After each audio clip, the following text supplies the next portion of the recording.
జపాన్ను సోమవారం భారీ భూకంపం వణికించింది. రిక్టర్ స్కేల్పై భూకంపం తీవ్రత 7.6గా నమోదైంది. భూకంపం తీవ్రతకు జపాన్ ఉత్తర తీరంలో స్వల్ప సునామీ వచ్చింది.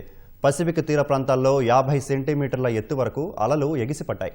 కొన్ని చోట్ల 10 అడుగుల ఎత్తు మేర అలలు ఎగిసిపడే అవకాశం ఉందని జపాన్ వాతావరణ శాఖ అధికారులు హెచ్చరించారు. ప్రభావిత ప్రాంతాల్లోని ప్రజలను ఎత్తైన ప్రదేశాలు లేదా భవనాలకు వెళ్లాలని సూచించారు. లేకుంటే తరలింపు కేంద్రాల్లో ఆశ్రయం పొందాలని పేర్కొన్నారు. నష్టాన్ని అంచనా వేసేందుకు అత్యవసర టాస్క్ ఫోర్స్ను ఏర్పాటు చేసినట్లు జపాన్ ప్రధాని సనాయే తకాయిచి వెల్లడించారు. ప్రజల ప్రాణాలు కాపాడటమే తమకు అత్యంత ప్రాధాన్యమని చెప్పారు.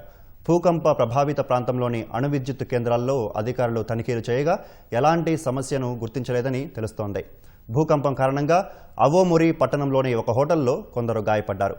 హచినోహేకు ఈశాన్యంగా 80 కిలోమీటర్ల దూరంలో సముద్ర ఉపరితలం నుంచి దాదాపు 50 కిలోమీటర్ల లోతున భూకంప కేంద్రం ఉన్నట్లు జపాన్ అధికారులు తెలిపారు.